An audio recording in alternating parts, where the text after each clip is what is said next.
Continuamos aquí en Poder Pensar. Hemos visto en estos últimos días en Brasil el surgimiento de diferentes movilizaciones con miles de personas que se han volcado a las calles en diferentes ciudades en un fenómeno que muchos dicen todavía no se conoce cuál es el trasfondo de esto, porque muchos de los que se movilizan dicen no tener un partido político, hacerlo espontáneamente, a través de las redes sociales han sido la mayoría de estas convocatorias. Estamos recibiendo a Denise Mota, que es una periodista brasileña que desde hace unos años está radicada aquí en Uruguay. Denise, gracias por acompañarnos. Gracias a ustedes. ¿Quiénes son los que se están movilizando? ¿Por qué se genera este fenómeno?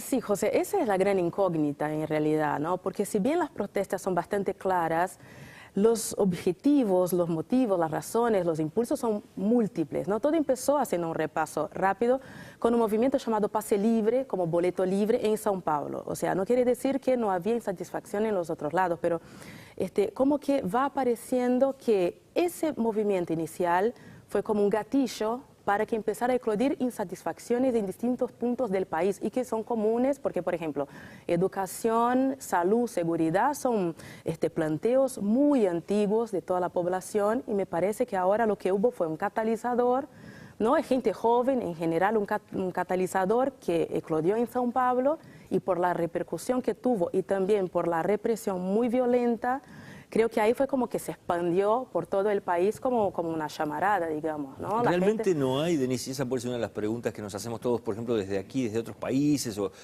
una intencionalidad política partidaria de algún sector que esté intentando pegar al gobierno por este lado? No, lamentablemente para el poder, no, porque se podría decir, mucha gente, muchos analistas, desde la manifestación del lunes pasado, que fue la más grande de todas, mucha gente salió a decir, bueno, no se ha visto nada igual desde 1992, cuando tuvimos el juicio político de Fernando Collor, pero en ese momento ni siquiera a eso se compara, porque en ese momento, digamos, el enemigo, entre comillas, era único, ¿no? Era muy claro y obviamente que ahí la izquierda, o sea, no por nada, el PT cobra mucha vida después de esto, ¿no? Entonces ahí estaba muy claro, situación y oposición.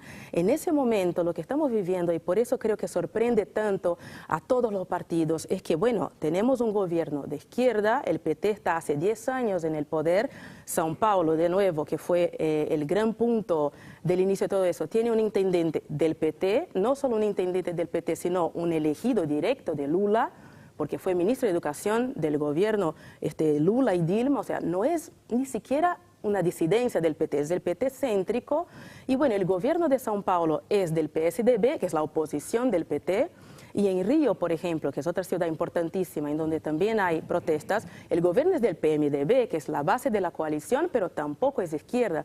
Entonces, por primera vez se podría decir, sin miedo a equivocarme, en Brasil, tampoco se puede comparar con la dictadura también, que había un enemigo claro.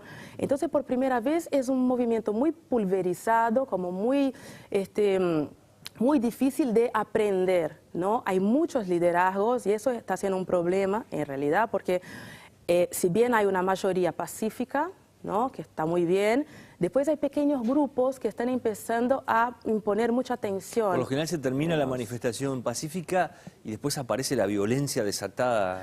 Más o menos. Ayer, por ejemplo, lo que pasó fue que había en Avenida Paulista una movimentación enorme, pacífica, y enfrente a la intendencia, en un lugar céntrico llamado Viaduto do Chá, mucha violencia. Y empezaron a aparecer los saqueos, ¿no?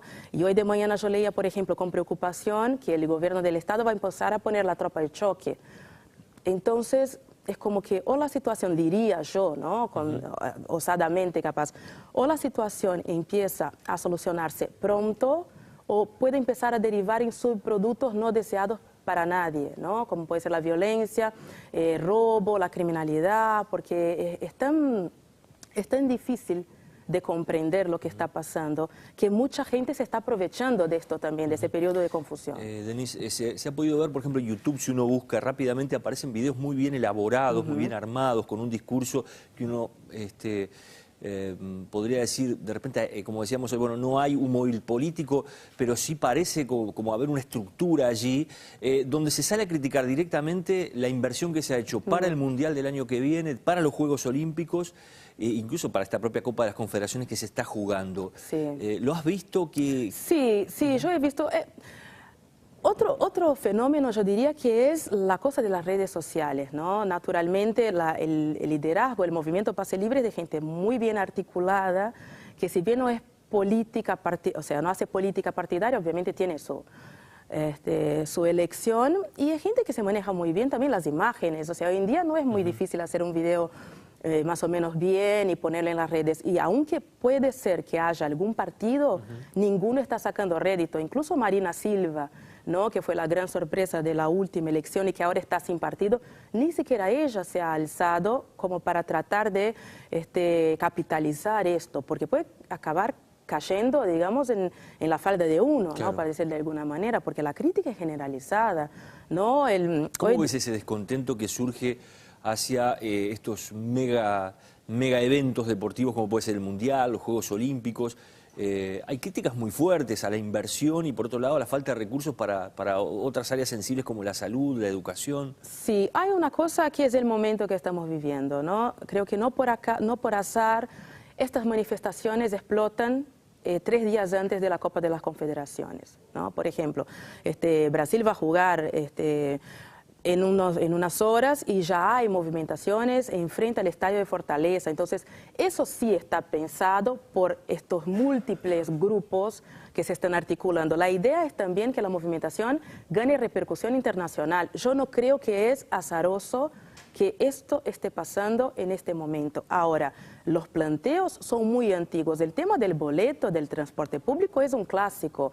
O sea, cualquier persona que haya pisado en São Paulo mismo, haya quedado en el aeropuerto, sabe que São Paulo para. O sea, la gente no soporta más ir 1 hora y media en cualquier tipo de transporte, pero ómnibus sobre todo, y pagar un transporte caro. O sea, salió un estudio hoy por el diario Folha de São Paulo que mostraba que está entre los boletos más caros del mundo, ¿no? Un brasileño tiene que trabajar 12 minutos diarios para pagar su boleto.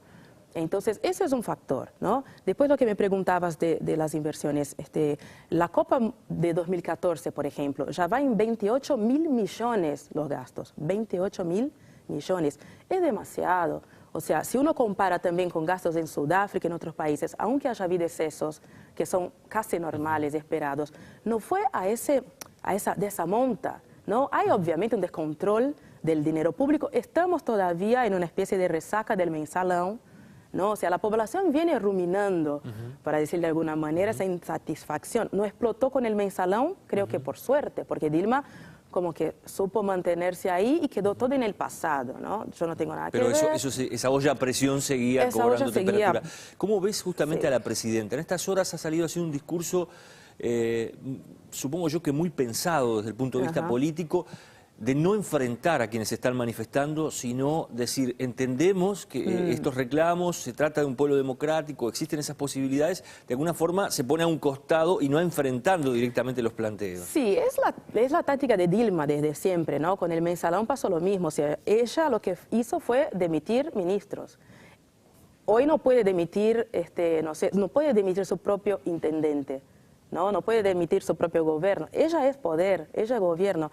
Y lo que pasó también, aunque tengamos que capaz que separar un poco lo que pasó, toda la cosa de los abucheos que se vio también en la apertura de las Copas de las Confederaciones, que fue a ella. Sí, la silbaron a la presidenta cuando habló, ¿no? Silbaron a ella directamente. Dijeron, no, fue a Blatter, no, fue a ella que silbaron.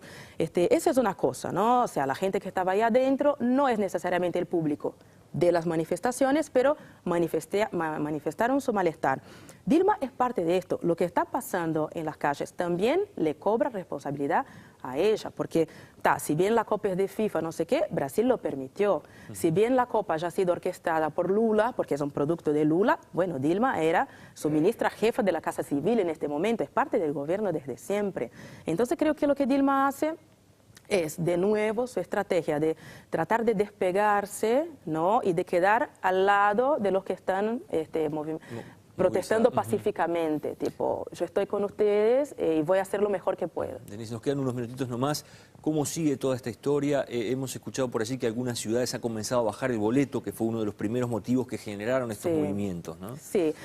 Eso es como de novedad, ¿no? 5 ciudades ya anunciaron, Porto Alegre entre ellas, también ciudades arriba en el nordeste, que van a bajar el boleto. Antes de la manifestación del lunes, que fue como un divisor de aguas, que fue como cuando la cosa se incendió, había orientaciones dentro del PT, del partido de Haddad, del alcalde de São Paulo, diciendo, bueno, Fernando, congela las tarifas, los boletos, y capaz que negociando con la tarifa congelada, eso se tranquiliza. Él no quiso, él prefirió seguir adelante con la confrontación.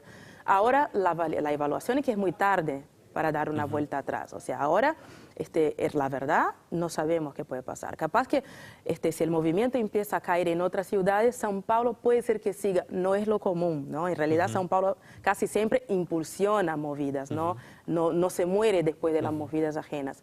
Todo va a depender un poco. ¿Quiere decir que si se apaga en otros lados en São Paulo esto se aplaque también? No es probable. Uno podría pensar que sí, pero pensando cómo reacciona el paulista, el paulistano, una cosa que empezó allí, probablemente se tenga que morir allí, ¿no? Porque es como el gran motor del país, como solemos pensar. Denise, gracias por haber venido. Gracias a ustedes. Denise Mota, periodista brasileña que está radicada actualmente aquí en Montevideo y lo que está pasando en Brasil por estas horas. Nos vamos a la pausa y ya regresamos.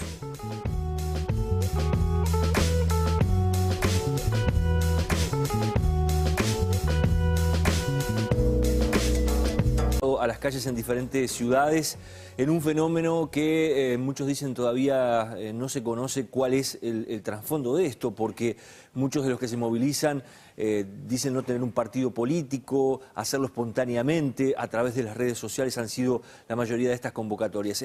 Para que empezara a eclodir insatisfacciones en distintos puntos del país y que son comunes porque, por ejemplo, educación, salud, seguridad son planteos muy antiguos de toda la población y me parece que ahora lo que hubo fue un catalizador, ¿no? Hay gente joven, en general un catalizador.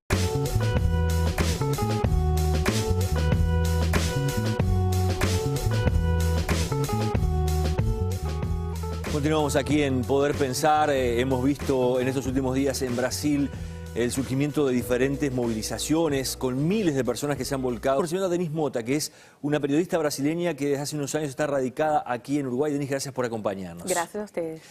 ¿Quiénes son los que se están movilizando? ¿Por qué se genera este fenómeno? Sí, José, esa es la gran incógnita en realidad, ¿no? Porque si bien las protestas son bastante claras, los objetivos, los motivos, las razones, los impulsos son múltiples, ¿no? Todo empezó, haciendo un repaso rápido, con un movimiento llamado Pase Libre, como boleto libre en São Paulo. O sea, no quiere decir que no había insatisfacción en los otros lados, pero como que va apareciendo que ese movimiento inicial fue como un gatillo